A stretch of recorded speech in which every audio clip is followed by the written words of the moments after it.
My name is Marcus Webb, and 4 months ago, I thought my biggest problem was whether to spend another winter in my overpriced Chicago studio apartment working dead-end IT contracts that paid just enough to keep me alive, but not enough to actually live.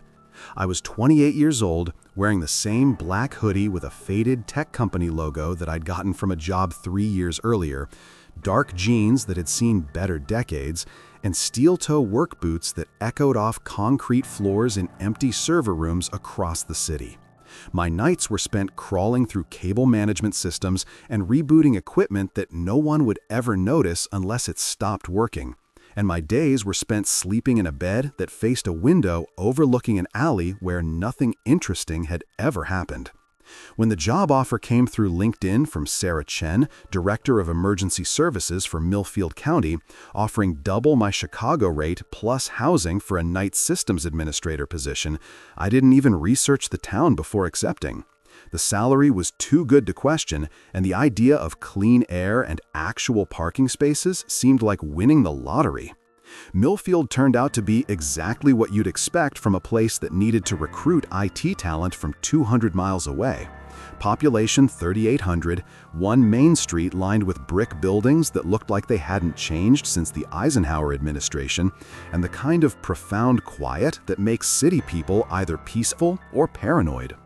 The job came with a furnished apartment above Chen's Hardware, and when I arrived with my life packed into 2 duffel bags, I found a space that was surprisingly modern and well-equipped, with high-speed internet already installed and a computer setup that was significantly more powerful than anything I'd used in Chicago. The only oddity was that every mirror in the apartment had been covered with matte black tape cut into neat strips and applied with the kind of precision that suggested official policy rather than personal preference. When I asked Sarah about it during my orientation, she mentioned that the building had historical issues with reflective surfaces and that the tape was required by county safety regulations. She handed me a roll of the same matte tape and suggested I keep it handy for maintenance purposes. My workplace was a windowless room in the basement of the county courthouse, filled with server racks, monitoring equipment, and a sophisticated emergency broadcast system that seemed far too advanced for a rural county with fewer than 40,000 residents. The setup included redundant fiber connections, enterprise-grade networking hardware, and a specialized console labeled Mirror Watch Protocol that required security clearance I didn't have to access fully. My job was straightforward: maintain network uptime, monitor emergency communication systems, run nightly diagnostics, and be available to broadcast county-wide alerts if necessary. The work schedule was 11 p.m. to 7 a.m., and for the first 3 weeks, I settled into a comfortable routine of system maintenance, coffee consumption, and enjoying the kind of profound silence that only exists in small-town government buildings after midnight. I wore my usual black hoodie and boots to work each night, and the familiar weight of my steel-toed footsteps on concrete floors made the transition from Chicago feel less jarring than I'd expected.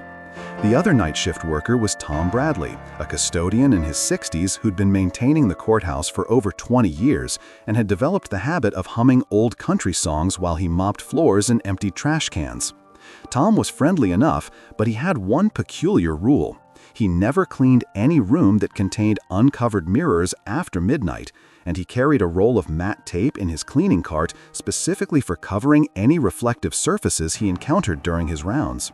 When I asked him about this practice, he simply said that the county had learned some hard lessons about mirror maintenance during overnight hours, and that smart people followed protocols that kept them employed and healthy. He also mentioned that I should report any unusual reflections or temporal inconsistencies in mirrored surfaces immediately, though he couldn't explain what those terms meant or why they would be relevant to my job duties. During my 4th week, I began noticing subtle anomalies in the building's systems that seemed to correlate with the presence of reflective surfaces. Cameras would flicker when positioned to monitor areas with mirrors, network latency would spike in rooms with large windows during certain hours, and the environmental sensors would register temperature fluctuations near any surface that could produce clear reflections. The Mirror Watch Protocol console would occasionally display cryptic status updates about optical coherence levels and reflection stability indices, but the detailed logs required access permissions that my security clearance didn't include.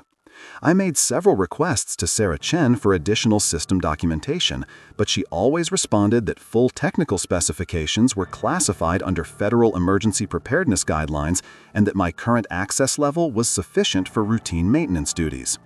On a Thursday night in early November, I was running standard diagnostics when the first significant anomaly occurred.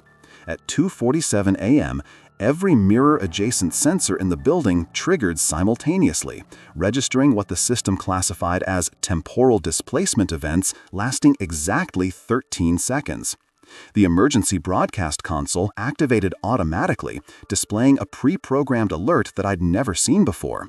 Stand by for mirror protocol activation. All personnel shelter in designated safe areas. Avoid direct eye contact with reflective surfaces. Before I could process what this meant, my phone exploded with the harsh emergency alert tone at exactly 3 a.m., and the screen blazed red with text that made my blood freeze. Emergency alert, Millfield County. Do not look in any mirrors after 3 a.m. Cover all reflective surfaces immediately. If you see your reflection move independently, avert eyes and seek shelter. This is not a test.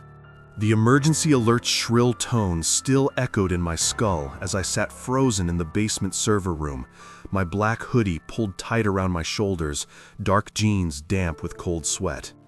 The Mirror Watch protocol console blazed with warnings I'd never seen before. Specular coherence breach, reflection entity detected, temporal displacement active. My steel-toe boots felt like anchors as I forced myself to stand, grabbing the heavy wrench I kept under my desk for server maintenance. The building above me had gone silent in a way that felt wrong, the kind of quiet that comes when something predatory is listening. Tom Bradley's custodial cart had stopped its familiar rattling 20 minutes ago, and his usual country humming had cut off mid-verse at exactly 2:58 a.m. I knew with sick certainty that Tom had encountered whatever the emergency alert was warning us about. I crept up the concrete stairs from the basement, each footstep amplified in the sudden vacuum of sound. The courthouse's main floor was bathed in the red glow of emergency lighting, casting long shadows that seemed to writhe and shift when I wasn't looking directly at them. The polished marble floors reflected the crimson light like pools of blood, and I found myself carefully avoiding looking down at my own reflection as I moved toward Tom's custodial office. The doors stood ajar, and from within came a sound I'll never forget, a wet, rhythmic scraping, like fingernails dragging across glass from the inside.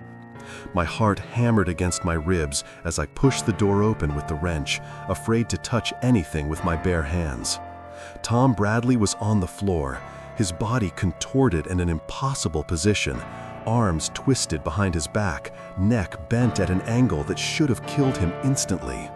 But his chest was still rising and falling in shallow, mechanical breaths, and his eyes were open, staring at the full-length mirror mounted on the back of his office door. The mirror itself appeared normal, reflecting the cluttered office space and Tom's broken form, but something was fundamentally wrong with the reflection. Tom's reflected image was standing upright, perfectly healthy, wearing the same custodial uniform, but somehow cleaner, newer. The reflected Tom was smiling, a wide, predatory grin that the real Tom's shattered jaw couldn't possibly produce. As I watched in horror, the reflection raised one finger to its lips in a shushing gesture, then pointed directly at me. I stumbled backward, nearly tripping over Tom's overturned cart, and heard my own voice coming from the mirror. "Marcus, don't be afraid. I just want to talk to you.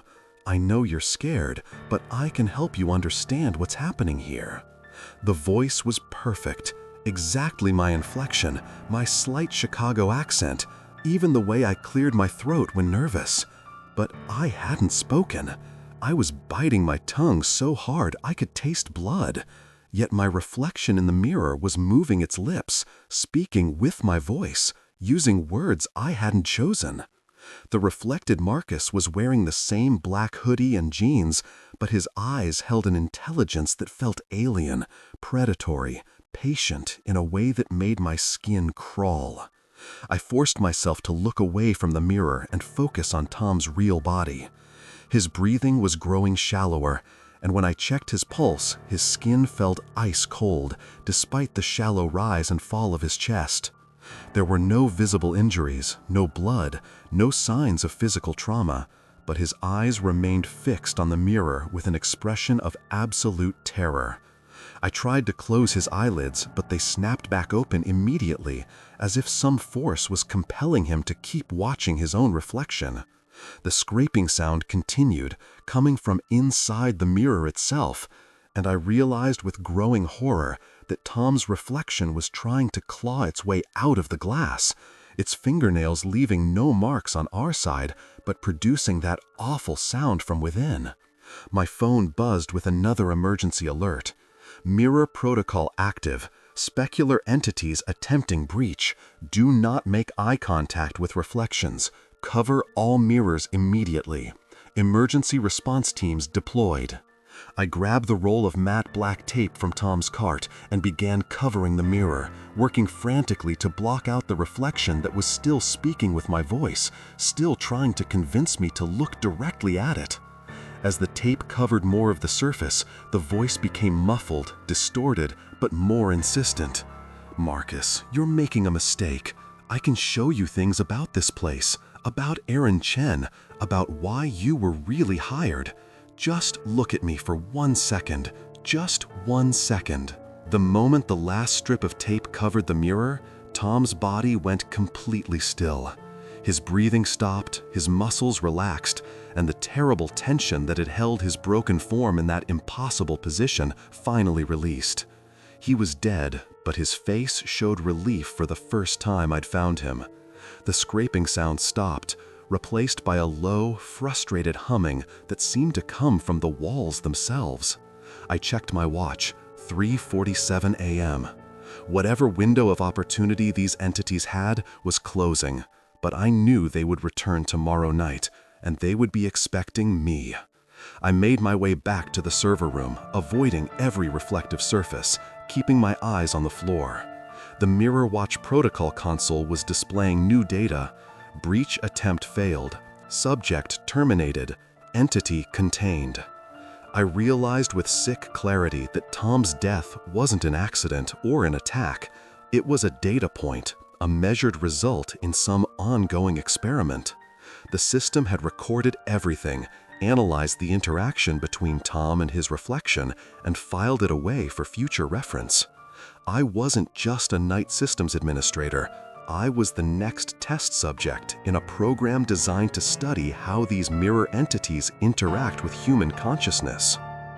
The next morning brought horrifying clarity as I dove deeper into the Mirror Watch protocol files, using backdoor access I'd built during my initial system setup while wearing my usual black hoodie, dark jeans, and steel-toe boots that now felt like the only constants in a world gone insane. What I discovered made Tom's death seem like a mercy killing compared to the true scope of the horror. The entire Millfield County emergency system was a front for something called Project Looking Glass, a joint federal research initiative studying what they classified as specular coherence entities, beings that existed in mirror space and could manipulate reflections to interact with our reality. The documents were stamped with agency seals I didn't recognize, filled with clinical terminology that reduced human suffering to data points: reflection synchronization rates, consciousness displacement efficiency, specular manifestation protocols. Every mirror in the county had been cataloged, monitored, and in many cases deliberately positioned to create optimal conditions for entity contact. Aaron Chen wasn't a county emergency services director. He was Dr. Aaron Blackwood, a federal researcher with a doctorate in theoretical physics and a specialty in dimensional boundary studies. His real credentials were buried in classified personnel files that revealed he'd been running Project Looking Glass for 8 years, cycling through dozens of test subjects while refining techniques for controlled entity contact. The job offer that had seemed too good to be true was exactly that, a carefully crafted trap designed to lure someone with my specific technical skills into a position where I could maintain their monitoring systems while simultaneously serving as their primary test subject. My background in network security made me valuable for maintaining their surveillance infrastructure, but my isolation and lack of local connections made me expendable when the experiments inevitably went wrong. The residents weren't being protected from these creatures, they were being fed to them in carefully controlled experiments designed to measure how mirror entities learned, adapted, and ultimately consumed human consciousness. I found personnel files dating back 15 years, documenting a steady stream of night shift workers who had been hired, studied, and eventually terminated due to specular displacement syndrome. Tom Bradley had been the longest surviving test subject, lasting 23 months before his reflection finally succeeded in whatever process had killed him. My predecessor, a woman named Jennifer Walsh, had lasted only 6 weeks before she was found in her apartment bathroom staring into a mirror with her eyes reflecting light that wasn't coming from any source in the room. The entities themselves were far more sophisticated than I'd initially understood.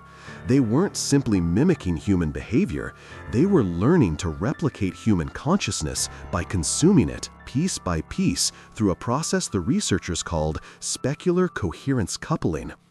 Each interaction with a reflection allowed them to copy memories, emotions, and personality traits, building increasingly accurate psychological profiles that they used to manipulate their victims into deeper engagement.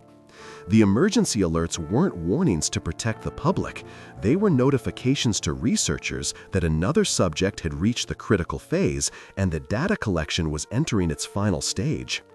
The Midnight Rule wasn't protection, it was experimental protocol designed to create consistent conditions for observing how the creatures refined their mimicry abilities while measuring human psychological breaking points. Sheriff Nathan Williams, who I'd met during my second week and thought was a genuine local law enforcement officer, was actually part of the research team, designated as Field Security Coordinator in the classified files. His job was to monitor test subjects, ensure compliance with experimental protocols, and coordinate containment procedures when subjects attempted to escape or expose the project. The friendly conversations we'd had, his reassurances about community safety, even his offer to call day or night if I had concerns, all of it had been carefully scripted interactions designed to build trust while gathering psychological data. Every resident I'd encountered, from Mrs. Henderson at the hardware store to Tom at the diner, were either researchers playing roles or previous test subjects who had been successfully integrated by their mirror entities and were now serving as unwitting agents of the project. The apartment above Chen's hardware wasn't just housing, it was a laboratory designed specifically for studying how mirror entities interact with isolated human subjects. Every surface was monitored by sensors that measured specular coherence fluctuations, and the black tape covering the mirrors wasn't protection, but part of the experimental protocol, designed to create psychological pressure and force subjects to eventually remove the coverings out of curiosity or desperation. The high-speed internet connection I'd been so grateful for was actually a data pipeline, streaming everything I did, said, or thought directly to federal researchers who analyzed my behavior patterns and predicted when I would be most vulnerable to mirror entity influence. The most terrifying discovery was that the process was already beginning to work on me. Security footage from my apartment showed me unconsciously approaching mirrors during sleep, standing motionless in front of covered reflective surfaces for hours, while my brainwaves displayed patterns consistent with specular synchronization phase 1.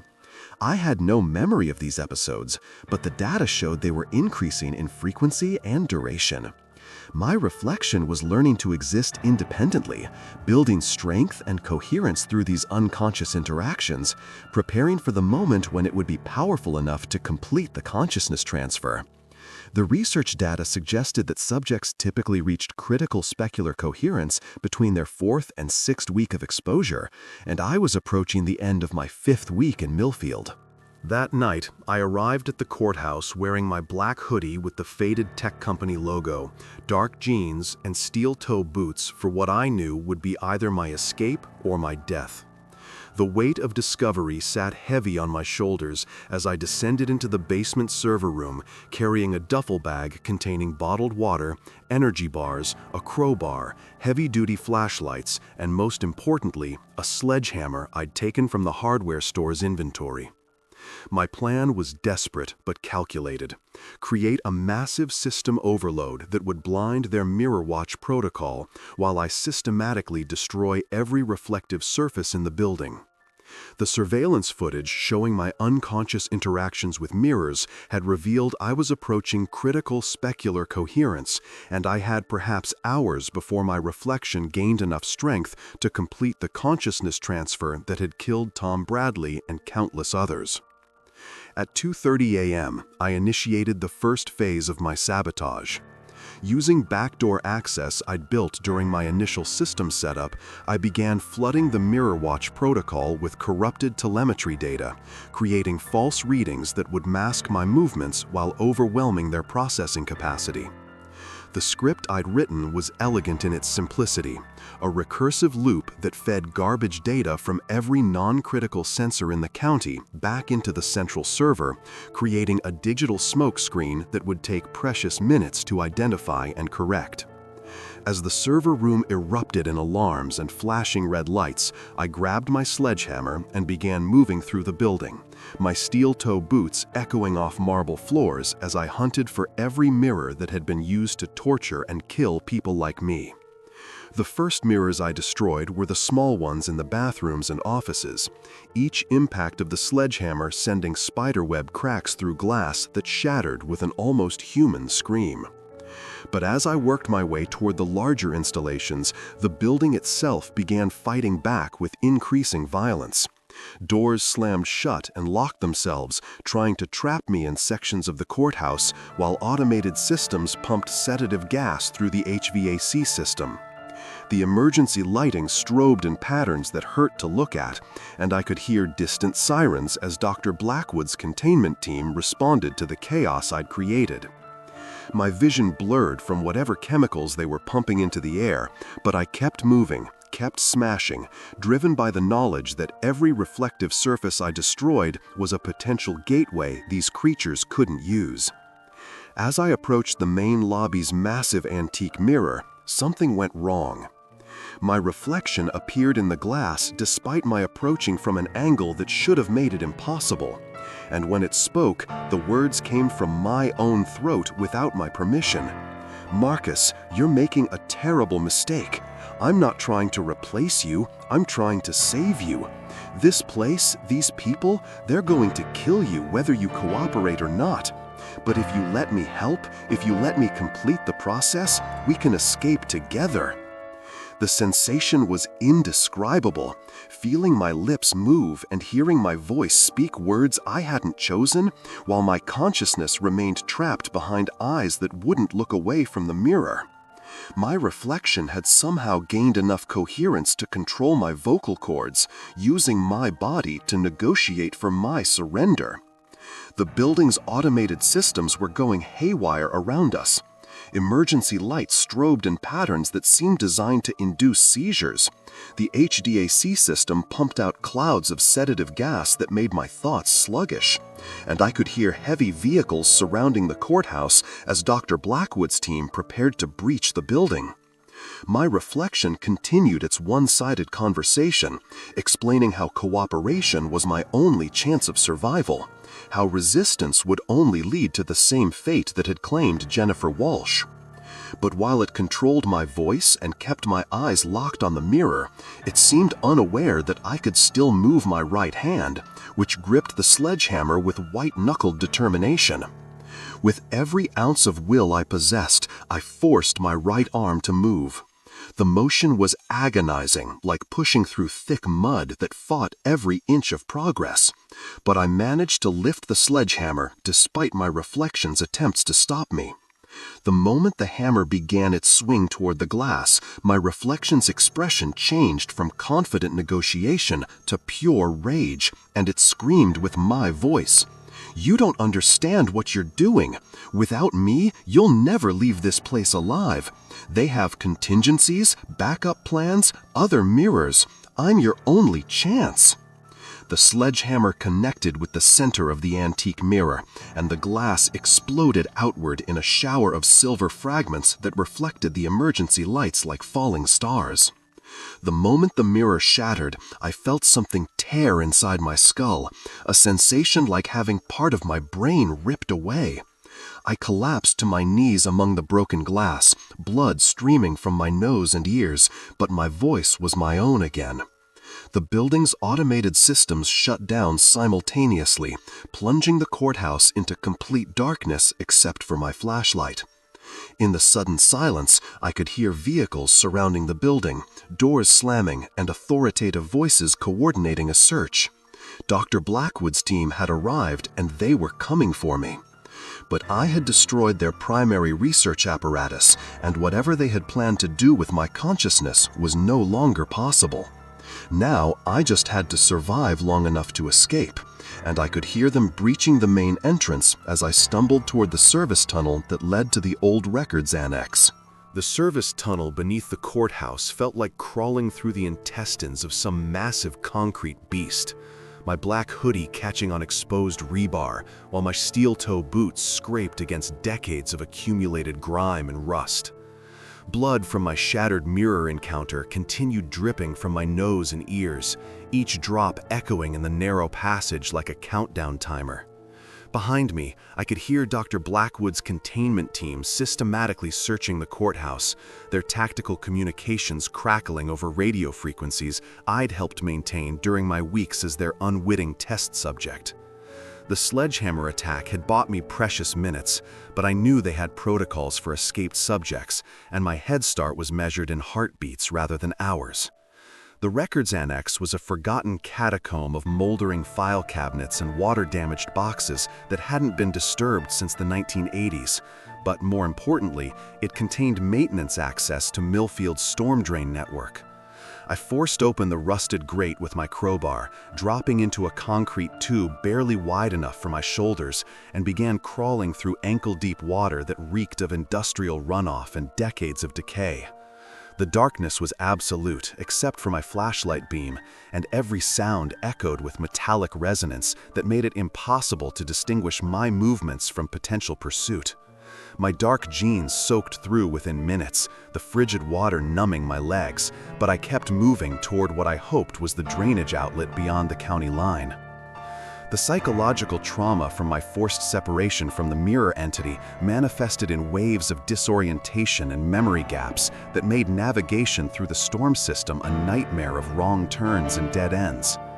Pieces of my consciousness had been torn away when I destroyed the antique mirror, leaving jagged holes in my identity that filled with phantom sensations and borrowed memories that weren't quite mine. Sometimes I found myself speaking aloud in the darkness, carrying on conversations with the absent reflection that had nearly consumed me, my voice echoing off concrete walls in discussions about escape routes and survival strategies that I couldn't remember initiating. Hours passed in that underground maze before I finally emerged from a culvert beside State Route 47, 3 miles outside Millfield's official boundaries where Project Looking Glass surveillance ended. Dawn was breaking over farmland that looked genuinely normal after weeks in that monitored nightmare, and I allowed myself exactly 30 seconds to breathe air that wasn't analyzed by federal sensors. But my escape was far from complete. I had no vehicle, no money beyond what was in my wallet, and no identification that wouldn't immediately flag me as a missing test subject in their database. Worse, I could feel the ongoing effects of the consciousness separation, gaps in my memory, moments where I lost time completely, and a persistent sensation that someone was watching me from just outside my peripheral vision. I walked through rural Illinois for 2 days, avoiding main roads and staying away from any building that might contain surveillance equipment or reflective surfaces, before reaching a truck stop where I convinced a driver to let me ride to Indianapolis in exchange for helping load cargo. From there, I began the careful process of disappearing completely, using cash transactions and avoiding any situation that might require identification. I changed my appearance, dyed my hair, and reluctantly abandoned the black hoodie and steel-toe boots that had become my uniform during those weeks in Millfield, though I kept a similar outfit because consistency helped anchor me when the memory gaps got worse. The research didn't end with my escape. I monitored emergency frequencies and found evidence of similar operations in dozens of small communities across rural America, each with their own cover stories and specialized protocols for studying different types of dimensional entities. Mirror-based research was just one branch of a larger program that included projects focusing on shadow manipulation, audio-visual hallucinations, and temporal displacement phenomena. The job offers continued appearing on employment websites, always too good to be true, always in isolated locations where people could disappear without generating significant attention from outside authorities. 6 months after my escape from Millfield, I live as a ghost haunting the margins of normal society. I move frequently, never staying anywhere longer than a few weeks, and I've developed an obsessive routine of checking every reflective surface I encounter for signs of independent movement. The psychological damage manifests in increasingly disturbing ways. Entire conversations I can't remember having, moments where I catch myself responding to questions no one asked, and the persistent sensation that my reflection is rebuilding itself piece by piece in mirrors I'm not watching. Sometimes I wake at exactly 3 a.m. with the absolute certainty that something is knocking on walls that don't exist, calling to me in voices that sound exactly like people I used to trust. I still wear dark jeans and work boots because consistency helps ground me when reality feels negotiable, but I've learned to avoid black hoodies because they make me too recognizable in security footage that I know someone is still monitoring. My phone buzzes occasionally with local emergency alerts I never signed up for, and when that happens, I know they've found my current location again. The alerts are always the same format: warnings about mirrors, reflective surfaces, and the importance of following safety protocols after specific times. When I receive those messages, I pack immediately and drive until sunrise. Because the most important lesson Millfield taught me is that some rules exist to protect you from being studied, and others exist to protect the researchers studying how you break. The difference is that now I know which kind I'm following, but I also know that knowledge might not be enough to save me when they finally decide my data collection period is over and it's time to bring their escaped test subject home.